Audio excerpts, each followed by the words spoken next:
Welcome back to our channel. दोस्तों ये आज एक वीडियो आई है वक्फ के बारे में। अभी तक ये किस्सा चल रहा है, कब खत्म होगा ये? तो ये रौनक भाई, ये टाइटल है भाई, Waqf amendment bill Nishikant Dubey statement. चलो ये क्या बोलता है, प्ले करें? मैं प्ले अच्छा भाई लोग, मेरे को लगता है ना कि अब टाइम आ गया है इस देश से डेमोक्रेसी को खत्म कर देना चाहिए। अच्छा। अब कोई जरूरत ही नहीं है, बताओ आप, बार बार इलेक्शन कराकर सरकार बनाने की क्या जरूरत है? क्योंकि सरकार अगर बार बार कोई कानून बनाए और कभी वो कानून अदालत में फंस जाए तो कभी कुछ जाहिल उसके खिलाफ सड़क पर आ जाए, तो फिर सरकार की जरूरत ही क्या है? संसद भवन को ताला लगाकर वहां धर्मशाला खुलवा देते हैं, लोकसभा स्पीकर की सीट पर जयमाला के लिए स्टेज सेट करवा देते हैं, सांसदों की कुर्सियां हटवा कर वहां नीचे गद्दे लगवा देते हैं। कम से कम 1500 लोगों की बारात आए तो बाराती नीचे गद्दों पर बैठकर ताश तो खेल पाएंगे कम से कम, नहीं?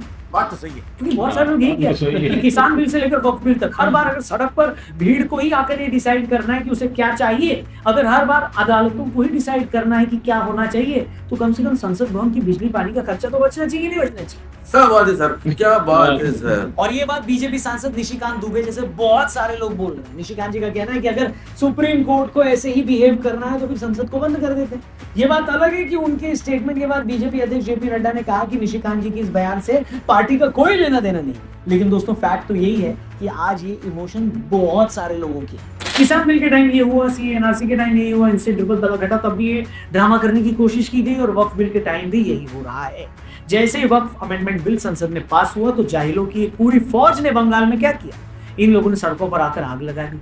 एक जगह से सैकड़ों हिंदुओं को अपना घर छोड़कर जाना पड़ा, और फिर जब सुप्रीम कोर्ट में मामला पहुंचा तो वहां भी फंस गया मैटर। सुप्रीम कोर्ट कह रही है कि सरकार ने वक्फ बाय यूजर एक्ट को खत्म कर दिया है। नया कानून बोल रहा है कि कोई अगर वक्फ की प्रॉपर्टी है तो उसका रजिस्ट्रेशन दिखाओ, जबकि वक्फ की आधे से ज्यादा प्रॉपर्टीज तो ऐसी हैं जिनका रजिस्ट्रेशन नहीं है। कुछ प्रॉपर्टीज तो कुछ 100 साल से इस्लामिक कामों में यूज हो रही है, तो कागज कहां से लाएंगे? दूसरा ऑब्जेक्शन ये है कि जब बाकी धर्मों के बोर्ड में दूसरे धर्मों के लोग नहीं हो सकते तो वक्फ बोर्ड में दूसरे धर्मों के लोगों को क्यों शामिल कर रहे हैं? और कोर्ट का तीसरा ऑब्जेक्शन ये था कि अगर वक्फ की किसी प्रॉपर्टी पर ऑब्जेक्शन है और उस मामले को कलेक्टर देखेगा तो ये भी ठीक नहीं है, क्योंकि कलेक्टर तो खुद सरकारी आदमी है, तो उसके फैसलों पर भी शक होगा।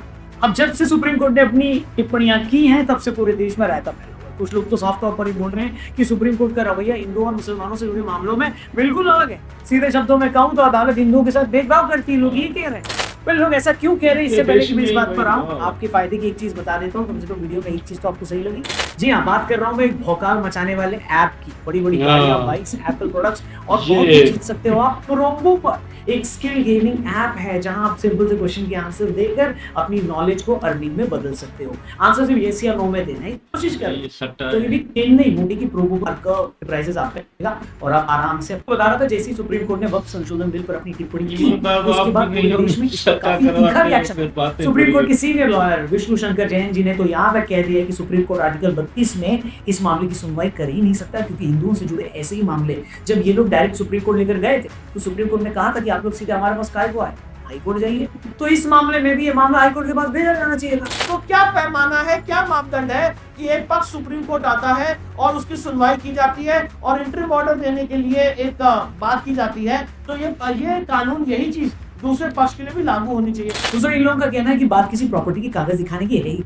बात यह है कि वक्फ कानून में जो वक्फ बाय यूजर का रूल है वो ही गलत है, क्योंकि जब मंदिर बाय यूजर नहीं हो सकता, गुरुद्वारा बाय यूजर नहीं हो सकता, चर्च बाय यूजर नहीं हो सकता, तो वक्फ बाय यूजर कैसे हो सकता है? साथ ही लोग ये भी सवाल पूछ रहे हैं कि आज तो कोर्ट बड़ी चिंता कर रहा है कि वक्फ की जो पुरानी प्रॉपर्टी है उसके पेपर्स ये लोग कहां से लाएंगे।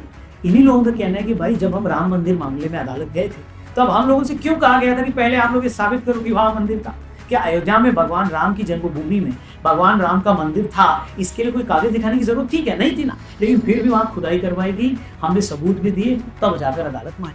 इसलिए सुप्रीम कोर्ट को कायदे से स्टे तो वक्फ बाय यूजर कानून को लगाना चाहिए, मगर इतने सालों से तो वो कानून है, उस पर तो कोर्ट ने कभी कुछ कहा नहीं। उल्टा आज ये ऐसे लोगों को डिफेंड किया जा रहा है जो वक्फ बाय यूजर की बात बोलकर किसी भी प्रॉपर्टी पर कब्जा करके बैठे। तीसरी बात, जब सुप्रीम कोर्ट ने कहा कि आप मुस्लिम बोर्ड में दूसरे धर्मों के मेंबर कैसे शामिल कर सकते हैं, अब सुप्रीम कोर्ट की इस सवाल पर तो सॉलिसिटर जनरल तुषार मेहता जी ने ऐसी बात करी कि सुप्रीम कोर्ट इस पर बुरी तरह चिढ़ गई। तुषार मेहता जी ने कहा कि मिलॉर्ड, आपको ऐसा क्यों लगता है कि अगर वक्फ बोर्ड में दूसरे धर्मों के लोग आएंगे तो न्याय नहीं होगा? उन्होंने इसके बाद ऐसी बात कही कि जजों को बुरा लग गया। उन्होंने कहा कि मिलॉर्ड, जब वक्फ मामले पर आज सुप्रीम कोर्ट में सुनवाई हो रही है तो हियरिंग करने वाले सारे जज भी तो हिंदू हैं। उफ, उनका इतना कहना था कि बस पूछो मत, फिर क्या हुआ बता नहीं सकता। अरे बाप रे, ये तो दो तीन हो रहा है। दूसरा, वक्फ बोर्ड में दूसरे धर्मों से जुड़े निर्भर होने की बात पर लोगों ने कहा कि भाई ऐसा हुआ तो क्या हो गया। ऐसे कितने मामले हैं जहां हिंदू मंदिरों में दूसरे धर्मों के लोगों ने याद दिलाया कि किस तरह तिरुपति ट्रस्ट से लेकर तारकेश्वर मंदिर और कुंभ बोर्ड तक में मुस्लिम और ईसाई मेंबर्स रहे हैं। लोगों का कहना है कि जब यही सुप्रीम कोर्ट अपने पहले एक फैसले में ही बोल चुका है कि पुजारी का पद सेक्युलर होता है, तो फिर उसे बोर्ड मेंबर के मामले में किसी और धर्म का होने से ऑब्जेक्शन कैसे हो गया भैया। इसी मामले पर सुप्रीम कोर्ट के वकील अश्विनी उपाध्याय जी ने कहा कि जब मैं इस वक्फ एक्ट के खिलाफ सुप्रीम कोर्ट गया और मैंने जज को कहा कि मिलॉर्ड वक्फ बाय यूजर कानून का इस्तेमाल करके वक्फ बोर्ड दूसरों की जमीनें हड़प रहा है, तो उल्टा सुप्रीम कोर्ट मुझसे पूछने लगी कि बताइए क्या आपकी कोई जमीन हड़पी गई है। अश्विनी जी ने कहा कि लेकिन जब वक्फ संशोधन एक्ट के खिलाफ इमरान प्रतापगढ़ी और ओवैसी जैसे लोग सुप्रीम कोर्ट गए और इन लोगों ने वहां जाकर कहा कि सरकार कानून में बदलाव करके वक्फ की सारी जमीन हड़प लेगी, तब सुप्रीम कोर्ट ने इनसे नहीं पूछा कि क्या सरकार ने आपकी कोई जमीन हड़पी। मतलब हिंदू हिंदू का झगड़ा होगा तो डिस्ट्रिक्ट कोर्ट में चलेगा और हिंदू मुस्लिम का झगड़ा होगा तो वक्फ ट्रिब्यूनल में चलेगा। ये कानून बिल्कुल, संविधान इसकी इजाजत बिल्कुल नहीं देता। अफसोस की बात यह है दोस्तों कि बहुत सारे लोगों को ये लगता है कि कई बार सुप्रीम कोर्ट अदालतों में हिंदुओं के साथ भेदभाव करती है। विष्णु शंकर जैन और अश्विनी जी दोनों ने बताया कि किस तरह कुछ टाइम पहले 3 हिंदू मंदिरों को तोड़ने के खिलाफ स्टे लेने वो सुप्रीम कोर्ट गए तो उन्हें हाई कोर्ट भेज दिए, लेकिन वक्फ के मामले में दर्जनों याचिकाएं अभी भी पेंडिंग है। लेकिन इस मामले में सुप्रीम कोर्ट सीधे हियरिंग के लिए तैयार हो गया। बताओ, इस केस में किसी को नहीं कहा कि आप लोग पहले हाई कोर्ट जाओ। इतना ही नहीं, और सुनिए, लोग बताते हैं कि कैसे 2018 में सुप्रीम कोर्ट ने सबरीमाला की सैकड़ों सालों की परंपरा के खिलाफ जाकर महिलाओं को वहां जाने की इजाजत दी, लेकिन मस्जिदों में महिलाओं के प्रवेश को लेकर मामला आज भी अदालत में पेंडिंग है। 2019 त्रिपुरा के त्रिपुर सुंदरी मंदिर में 500 साल पुरानी पशुओं की बलि परंपरा पर रोक लगा दी गई, लेकिन आज भी बकरीद पर धार्मिक वजह से ही पशुओं की बलि ली जाती है। इसी तरह सरकारी जमीन पर कब्जे के मामले में फरीदाबाद में 10,000 लोगों से जमीन खाली करवाने के आदेश दिए गए, लेकिन हल्द्वानी में रेलवे की जमीन पर एक खास मजहब के लोगों के गैर कानूनी कब्जे पर 17 साल बाद भी कोई फैसला नहीं। लोग तो इसमें कुणाल कामरा और नुपुर शर्मा वाला मामला तक कोर्ट कर।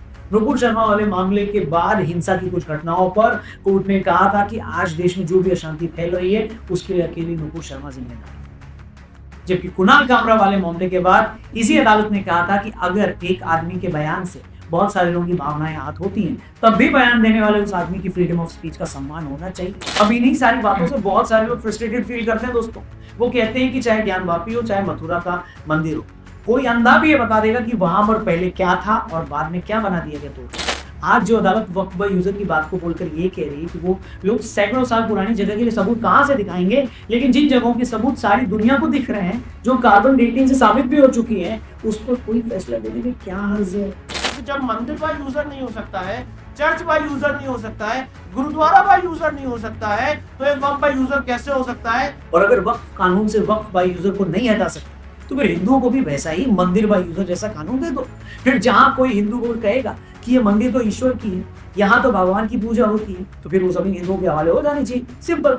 अगर आप एक सेक्शन को भी अननेसेसरी ताकत नहीं हटा सकते तो वैसी ताकत फिर हिंदुओं और सिखों को भी दे देनी चाहिए कि नहीं। कमेंट करके बताइए। आपने सुना होगा तो सुप्रीम कोर्ट वक्फ अमेंडमेंट के कुछ पॉइंट्स पर उन्होंने सवाल उठाए तो उपराष्ट्रपति धनखड़ जी को बोलना पड़ा कि सुप्रीम कोर्ट राष्ट्रपति को ऑर्डर कैसे दे सकता है। There is a directive to the president by a recent judgment. Where are we heading? ये बात सही है कि सुप्रीम कोर्ट के पास पूरा राइट है कि सरकार अगर कोई कानून बनाती है तो कोर्ट ये देखे कि उसमें सब कुछ कॉन्स्टिट्यूशन के हिसाब से है या नहीं। लेकिन यहाँ भी एक पेंच है। एक्सपर्ट्स कह रहे हैं कि अगर ये चीज चेक भी करनी है तो ये सुप्रीम कोर्ट की कॉन्स्टिट्यूशन बेंच का काम है, न कि मेन बेंच का। और जैसे कि आपको पता है इस मामले में सुप्रीम कोर्ट ने सरकार को जवाब देने के लिए 5 मई तक का टाइम दिया।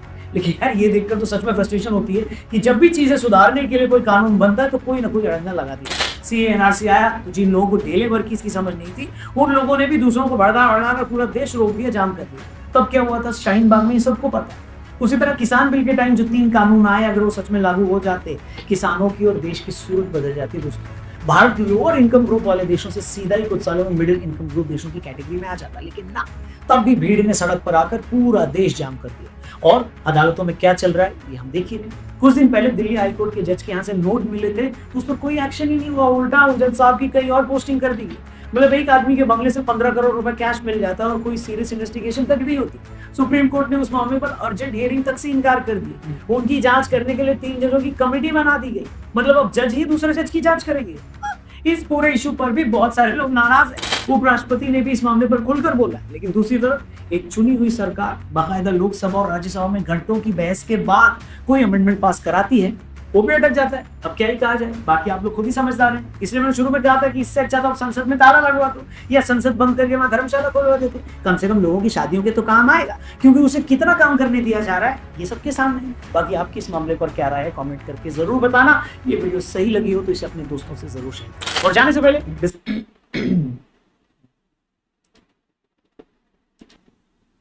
बात तो आपकी भाई बिल्कुल सही है कि अगर फैसला आ गया है हुकूमत की तरफ से तो उसको मानना चाहिए, लेकिन सुप्रीम कोर्ट वाले समझ नहीं आ रहा क्यों उस पर मतलब पाबंदी लगा रहे हैं या रोक रहे हैं। तो एक को ये भी कहने का मतलब था ना कि जब मुसलमानों की बात आती है तो जल्दी फैसला हो जाता है, या फिर बोलते हैं भाई आप इनकी मतलब करें हेल्प, लेकिन हिंदुओं की बात आती है तो सीधा उनको ही टारगेट करते हैं, यार हिंदुओं की वजह से देश में अफरा तफरी हो रही है। जैसे अनुपुर शर्मा का नाम लिया या वो एक अलग एक टकला था उसका भी नाम लिया तो भाई ऐसा लगता है जैसे हुकूमत मुसलमानों के अगेंस्ट है और सुप्रीम कोर्ट मुसलमानों की तरफ है। मतलब वो बोल रहे हैं कि वक्फ वालों की जो आधी जमीन है कागजात नहीं, तो सुप्रीम कोर्ट बोल दिया भाई अब 500 साल पुरानी जमीन में कागजात कहाँ से आई, मतलब वो तरफदारी कर रही है सुप्रीम कोर्ट। लेकिन ये बोल रहे हैं कि ऐसे नहीं, ऐसे तो मंदिरों के बारे में बोलो। तो भाई ने भाई ऐसा बोला है ना कि हमें बता रहे हैं कि हिंदुओं के लिए कोई आवाज नहीं उठाता, हिंदुओं के लिए उन्हीं के देश में जुल्म हो रहा है। तो हम तो कुछ नहीं कह सकते, हम कहेंगे कि अच्छे से सारा कुछ निपट जाए और इंडिया जैसे तरक्की कर रहा है तरक्की करे। हाँ भाई, अगर हमारे मुसलमान भाइयों को फेवर मिल रहा है सुप्रीम कोर्ट से तो आपको क्या तकलीफ है, छोड़ दो भाई, क्यों अफरा तफरी करवा रहे हो ना भाई साहब। आपको हुकूमत तो आपकी सपोर्ट करे ना, आपको इतनी बड़ी पावर आपको सपोर्ट है नहीं, बस सुप्रीम कोर्ट से आपको जलन होती है। वो तो कहेंगे ना भाई कुछ तो है ना, स्टैंड रहता है हमारे मुसलमान भाइयों को। आपको बस तकलीफ है रौनक भाई, बस इधर आ जाते हो ना, अब अगर लोगों को उंगली करते हो कि भाई लड़ो इनसे, हमारे इनकी मस्जिदें मिटा दो और हमारी मंदिरें बनाओ वहां पर। काहे की मंदिरें यहाँ पर बनेगी भाई, आप तो लड़वाने की बात करते हो भाई साहब। भाई ये तो वक्फ वाले ने दे दिया है, सुप्रीम कोर्ट भी दे रही है, तो भाई 500 साल वाले कागज कौन से ले आएंगे भाई, कहाँ से ले आएंगे आप तो बताओ ना। आप भी बोलते हो, बस सीधी सीधी आपकी कहने की बात है, तो मस्जिदों को मिटाओ मंदिरों को ले आओ, यही कहने का मतलब है ना। आप तो दंगे फसाद करवाने के चक्कर में पड़े हुए, आपके शब्दों में ही है ना, वो ही है। आप देखो भाई, जो भी देखने वाले, पहले तो ये एड में ये सट्टा चलाता है, नौजवानों को ये जुआ पर लगाने चाहता है। पहले तो ये छोटी सी क्लब चलाता है, आओ सट्टा खेलो पैसा कमाओ। सीधी बात है, सच्चाई है जो बताऊंगा भाई। हिंदुस्तान में देखो मंदिर कितने हैं, मेरे ख्याल में लाखों के ऊपर है ये। हर चीज में देखो ना, हमने बहुत सारी वीडियो देखी है, बड़े बड़े मंदिर भी हमने देखे भाई, अरबों रुपए कमाते हैं भाई, खरबों में डॉलर कमा रहे हैं भाई। मस्जिद बनी हुई है, एक तो वो अमन का शहर हिंदुस्तान बना हुआ है, ये बोलता है और इसको आग लगाओ, घी डालो, लड़े हिंदू और मुसलमान लड़े, भाईचारे में नहीं रहे भाई। इसको थोड़ा समझाओ रौनक भाई को, नौजवानों को तबाह कर दिया है इसने तो जुआ पर। रौनक भाई कहता है जुआ खेलो तो आबाद हो गई वो भाई जज को भी बोलता है, एक जज दूसरे जज को बोलता है यार तुम क्या कर रहे हो, हम बड़े हरामी ये है। रौनक भाई तो बड़ा शैतान है भाई सीधी बात है, हिंदू और मुसलमान का ये दंगा करवाना चाहता है, कुछ भी नहीं चाहता ये। चलो जो भी है भाई, ये सब ठीक हो जाए, मिलते हैं नेक्स्ट वीडियो में। Thank you.